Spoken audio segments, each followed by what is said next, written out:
Hello everyone. Today we are going to talk about the KV cache. It's a key concept that makes large language models (LLMs) really fast, and it saves up tons of computing power. Okay, so let's start. You might be familiar with this standard transformer architecture, but if you are not, please visit my last video to get a better insights. But for now, let's just recap some basic points. This part is called encoder, and this part is called decoder. Today, we are mainly going to focus on the decoder part because that's where the KV cache concept is used. Now, let's try to understand first with an example where is the problem and how is the KV cache concept helping us. So, let's do inferencing. This is an encoder architecture, decoder architecture, sorry. So, let's do inferencing, which just means we want to generate new text. So let's suppose we want to generate a story and our starting prompt is, hey, you are. So let's write down that. If we are generating a story, we need to get an output of that. So it will go as an input here in this input layer, and our LLM will do bunch of calculations and then generate next token. Let's suppose it generates A, this token, A. Great. Now to get the next word after A, the model has to look at the entire sentence again. So now our input becomes, hey, you are A. Now this is our input. To guess the next word, let's say it predicted the next word as a good. And to get the next word as well, we again need to add good here in this sentence, and it will go as an input here again, and it will generate next word. So that's how this whole process works. This mechanism of generating one word at a time is the standard way how transformer process things. And we have a really big problem in this mechanism itself because we are processing one word at a time and transformer need to look the whole sentence. So you see, to get the next token, we have to do a lot of calculations in this part. We have to do a lot of calculations. And the main calculator doing all this work is attention layer, this layer. Okay, let me change the color of this pen. This layer. Here you can see this is a self-attention layer and it does lot of calculations. It is the main calculator of everything. So if you remember the self-attention formula, it looks like this. The important part to see in this formula, we are doing a matrix multiplication. Q means queries, K means keys, and V means values. And for everything to get an attention, we are doing a matrix multiplication. This is where all the calculation is happening in this part. Okay, so let's dive a little deeper and you will get a clear picture what is happening behind the scenes. And to get better understanding, try to see this visualization. In this visualization, it's showing each step and how for each token we are getting attention of that token. Okay, so let's decode this whole steps, all the steps one by one. Let's see how we are getting queries and how we are calculating keys and values, then how exactly we are getting to the attention there. Okay, so in step one, let's suppose we have a query token one, and you can imagine if one query is you, then you will become our token one, and we want to generate next token. So first we need to calculate the attention of you. Okay, so we have a query token one that is already given. We need to calculate keys for that particular query, and we need to calculate values for that particular query. After that, we already have a formula, right? This self attention formula that we are gonna apply here. We are just gonna do a matrix multiplication between all these queries, keys, and values, and that's how we'll get a attention of token one. That's how we'll get attention of token one. This one, right? Pretty simple, sorted. Now, once attention of token one is sorted, we'll get a token two as well because we need to generate a next token. And whenever the next token is generated, let's suppose R is getting generated, then that will become our token two. So you can see now we have a token one. Let's suppose token one is U and token two is R. right? Now we need attention of these tokens as well. So for query 1, query 2, we need to calculate key of token 1, key of token 2, and we'll have a matrix multiplication here. And we need to calculate the values of token 1 and token 2, and that's how we'll get a attention of token 1 and token 2.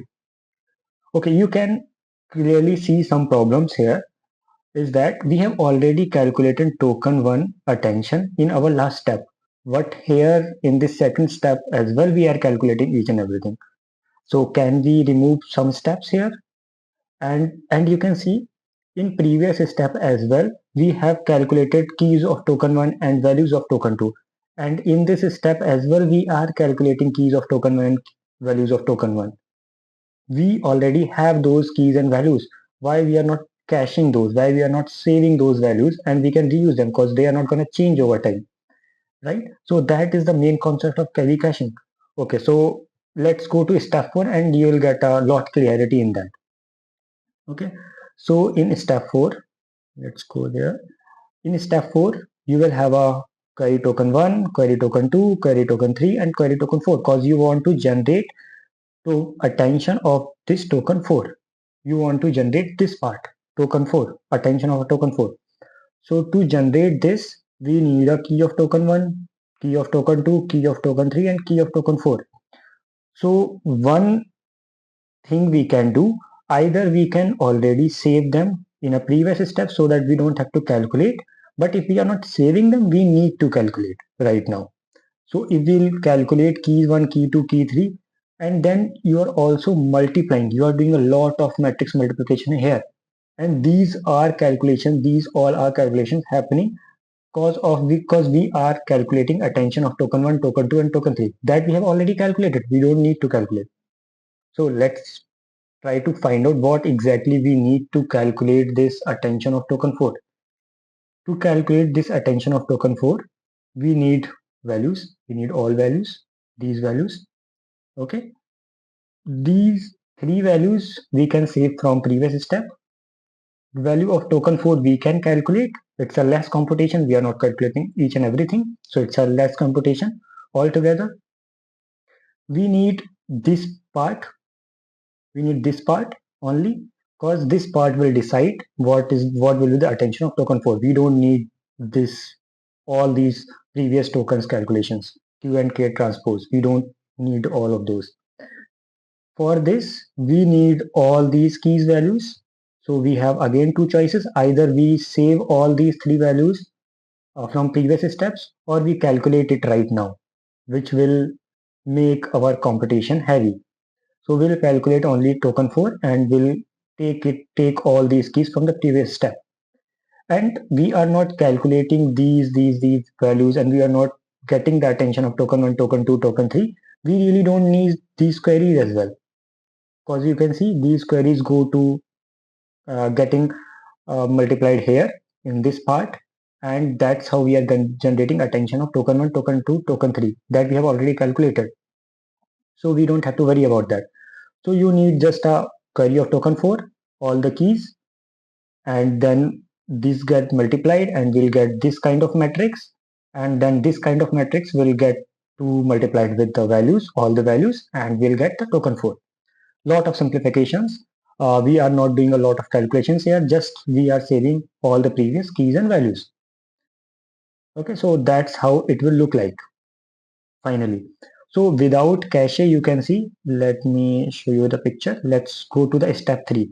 If we want to generate a query, we want to generate a attention of a token 3, then how it will look like. So without cache, we need to calculate all the keys, and we are doing all the calculations here. You can see all the calculations here, and after these calculations we are multiplying everything to the values and we are getting attention of all the tokens, right? But we are only interested in token 3 because we only interested in next word. We are not interested in the attention of previous tokens, right? So with cache, what we are saving with cache, we are using only query of token 3, and these are getting multiplied by keys of token 1, keys of token 2, and key of token 3.